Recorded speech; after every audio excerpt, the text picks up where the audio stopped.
Hello everyone, welcome to మన TV Telugu stories. మన ఛానల్లో కథలు నచ్చితే లైక్ చేయండి, అలాగే మన ఛానల్ని సబ్స్క్రైబ్ చేసుకోండి. అనగనగా రామాపురం అనే గ్రామంలో రాఘవ అనే బాలుడు ఉండేవాడు. రాఘవ చాలా తెలివైనవాడు. ఎంత తెలివైనవాడు అంతకంటే ఎక్కువగానే అల్లరి చేసేవాడు. రాఘవ తల్లిదండ్రులైన రాజన్న మరియు సుభద్ర రాఘవ చేసే అల్లరిని చూసి అప్పుడప్పుడు సంతోషపడిన మనసులో మాత్రం కొంచెం భయం ఉండేది. ఎందుకంటే ఒకరోజు రాఘవ దొంగ పోలీస్ ఆట ఆడుతూ ఒక చెట్టుపై ఎక్కి కూర్చుంటాడు. పాపం చిన్నపిల్లాడు అవటంతో నిద్ర వస్తుంది. అంతే, ఆ చెట్టుపైనే పడుకుండిపోతాడు. రాఘవ స్నేహితులందరూ రాఘవ కోసం ఎంత వెతికినా కనబడడు. దానితో ఆ స్నేహితులందరూ కంగారు పడి రాఘవ తల్లిదండ్రులకు రాఘవ గురించి చెప్తారు. ఆ విషయం విన్న రాజన్న మరియు సుభద్ర ఎంతో కంగారు పడి రాఘవ కోసం వెతుకుతూ ఉంటారు. ఇంతలో రాజన్న ఎక్కడికి వెళ్ళాడా అని ఆలోచిస్తూ పైకి చూస్తాడు. చెట్టు పైన రాఘవ కనబడేసరికి రాజన్న మరియు సుభద్ర మనసు కుదుటపడుతుంది. వెంటనే రాఘవని చెట్టు మీద నుంచి దింపి అలా ఇంకెప్పుడు చేయవద్దని మందలిస్తారు.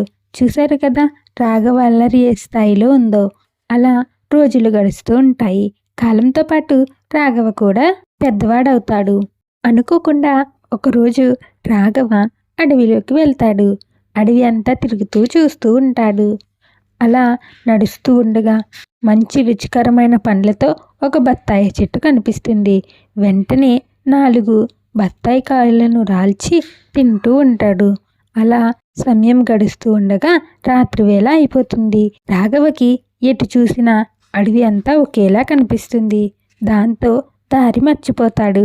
అలా నడుస్తూ ముందుకు వెళ్తూ ఉండగా పెద్ద పాదాల గుర్తులు కనిపిస్తాయి. అవి ఏంటా అని ఆలోచిస్తూ అక్కడే కూర్చుంటాడు. ఇంతలో పక్క నుంచి ఒక అడవి తోడేలు వెళుతూ ఉంటుంది.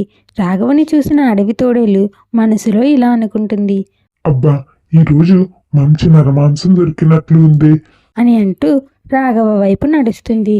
ఇంతలో రాఘవ ఆ అడవి తోడేలుని చూస్తాడు. దానిని చూసిన రాఘవ ఎంతో భయపడిపోతాడు. ఇంతలో ఆ తోడేలు రాఘవ వైపు వస్తూ ఉంటుంది. రాఘవ కొంచెం ధైర్యం తెచ్చుకుని ఇలా అంటాడు, ఏయ్, అక్కడే ఆగు. ఈ పాదాల గుర్తులు చూసావా, ఎంత పెద్దగా ఉన్నాయో. ఇవి నన్ను కాపాడే జీవివి అని రాఘవ అనగానే తోడేలు ఆ పాదాల గుర్తుల వైపు చూస్తుంది. అవి సింహం యొక్క పాదాలు అని గ్రహించి వెంటనే తోడేలు వెనక్కి పారిపోతుంది.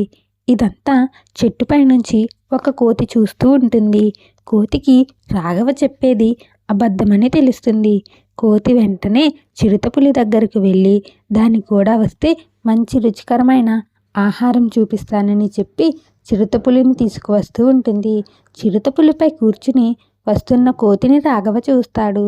రాఘవకి విషయం అర్థమవుతుంది. వెంటనే రాఘవ తెలివిగా ఆలోచించి పెద్దగా ఇలా అంటాడు, చిరుతపులిని తీసుకువస్తానని వెళ్ళిన ఆ కోతి ఇంకా రావటం లేదేంటి? అసలే ఈ అడవికి రాజైన సింహానికి చిరుతపులిని ఆహారంగా ఇస్తానని మాట ఇచ్చాను అని రాఘవ గట్టిగా మాట్లాడేసరికి ఆ కోతి తనని మోసం చేసి తీసుకువస్తుందనుకుని ఆ చిరుతపులి కోతిని చంపేసి వెనక్కి పారిపోతుంది. ఇంతలో తెల్లారుతుంది.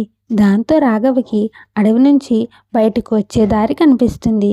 వెంటనే అడవి నుంచి బయటికి వచ్చేస్తాడు.